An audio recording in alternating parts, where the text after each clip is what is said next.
the all-in matchup. Khan can go for his Fiora. This is a good matchup for Fiora. Oh dear, all right. You know Khan wants it. Will he actually get to lock it though? This would be double split pushing physical damage. He locks it. We're getting all action in the top lane. That we are. Plenty of 80 here for the side of Longzhu. AP, a bit wanting, but it's the same on the side of Samsung. It's going to be an all-out brawl, double split pushers in the top lane. We have the Zed versus the Wombo potential of the Orianna with the Rek'Sai as the ball carrier.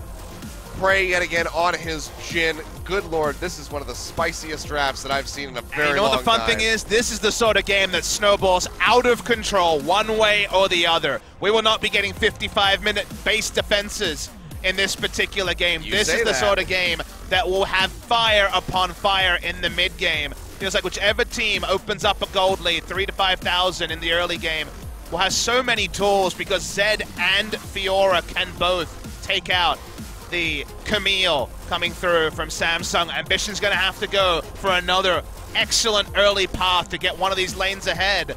BDD back on the Zed. You can't help but love what we're seeing on the Rift. Longzhu with the greatest hits of some of their star picks and plenty of power also on the side of Samsung.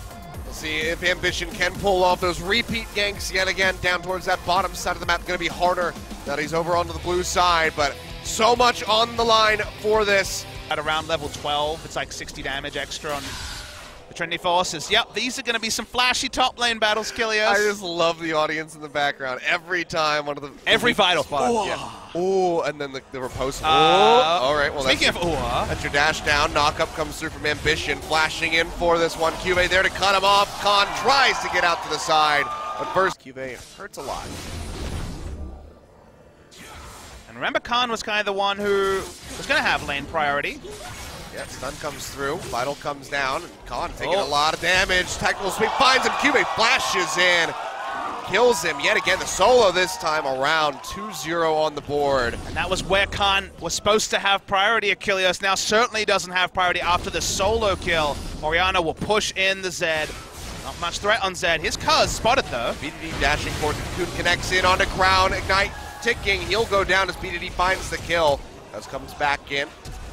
Ambition into the burrow, Preyseeker connects, tries to push in for it, but just has to show respect to the turret. Slimmest of margins in these ganks. BDD chugging just some regen. Brush, so for now Rek'Sai not going there. Oh, well, that's gonna be the hook shot coming through, doesn't find the stun, but the Hextech ultimatum is available, and Khan, yeah, he kind of identifies that he's dead to the right, just trying to buy some of Ambition's time perhaps. Dashes over to the side, tactical sweep comes through, will get knocked up. Post not gonna block anything, and there we go. Best you can feel as Khan is that you got a Forced is still on cooldown for at least another 10 seconds or so. Spots him moving around. Ambition's here too. He moved. Out. That's gonna be the Cocoon coming through. They just jump in and BDD snatches it up yet again. Tremorsense was almost in range of Killers when he made a slight adjustment to look for the continue to push. The Ocean Drake is ticking. The engage from Longzhu is pretty minimal. Well, jump in onto Cuz, drops down that Hextech ultimatum, goes up with a repel. Has to come back down right as it expires. BDD just dies the shockwave. Yeah, takes him out with that shockwave, as you say, doesn't get himself out of there. Had the flash available as well, but still just falls, and the turret will go down as well. Samsung just stacking on the objectives left, right, and center. Now 5,000 gold in the lead, 4-2. 5 to Q-Face just walking towards 3 members of Longzhu like it's nobody's business. Khan? Oh, there we go. Well, it wasn't his business, is what it was. Well, that was silly from QV. One of the first big mistakes from Samsung. So we'll be 2 turrets here most likely, even with QV racing to get there. Can he go in for the kill, though, is going to be the question. It's a tactical sweep, already chunks down Khan significantly as QV keeps pushing in. Shockwave, meanwhile, down on the bottom side of the map. Not going to hit. Post comes out. QV just finishes him off with that final proc at the Triforce. Khan's HP bar just disappears. The item lead still working out for QV. Also had the level lead as well. He can start the pushing.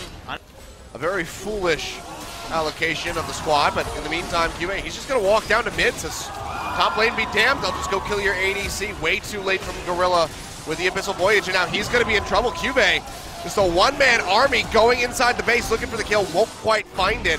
Does have to flash away, has the hook shot to try to take himself out of here, but BDD hot on his heels, gets the pop in the coast, tries to get there in time. Glacial Fissure comes through, Shockwave locks him out, he goes down.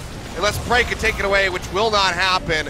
That would be the only hope here. Now Prey trying to hightail it out of here to get himself out to safety. Gorilla wrapping around from the side. Does he have the Devour? Yes, he does. No flash to try to take him out, no exhaust.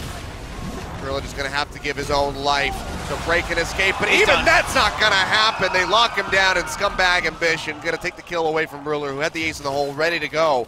Bottom inhib does get taken out by BDD and Khan, but they can lose so much more off of this now Baron-empowered push from Samsung. And Longzhu make a good decision. They try to set up a win condition, but if they had just drafted and played as smart as they do when they're behind. Basically topped off here on this Caitlyn. With plenty of range, just go ahead and keep firing away. Coon does connect in onto him, but poor JJ immediately walking forward. Cuz goes in, looking for the kill. Now Khan from the sidelines. Death marks on him as well as the Ignite. He might go down to the backside. The shields at the last second do keep him alive, but Ambition falls. Inhibitor still standing for the moment, but Crown answers a kill in onto Prey. Now looking for BDD as he dashes himself away. Makes it back to the fountain, but honestly, this looks like this could just be the end of the game. Samsung knocking down that first Nexus turret, second one following suit. As Longzhu desperately tries to hold on to the messages of this base. Hextech ultimatum thrown down in onto Gorilla. He'll be taken out by Cube as BDD does find Crown. A monster. Needs so much more because Ruler is still there, still firing off with that Caitlyn. Cube, an absolute monster, as you say, comes up with a double kill, won't even die at the end. And Samsung, in the end, now they can smile. Now they can breathe easy because they do win this series and they do take possession of first place. In the end, they tried to do too many things here, Longzhu Gaming, with their draft in the last game. I think a Corki or something a bit more balanced in the mid lane to provide true wave clear was what they needed. But then Ambition, with the drafted hand, ganked and ganked aplenty on the top side. That sent the Camille impossibly ahead. No way for Fiora to get back in. Fiora an onlooker as Samsung took turret after turret after turret. And the accumulation of golden items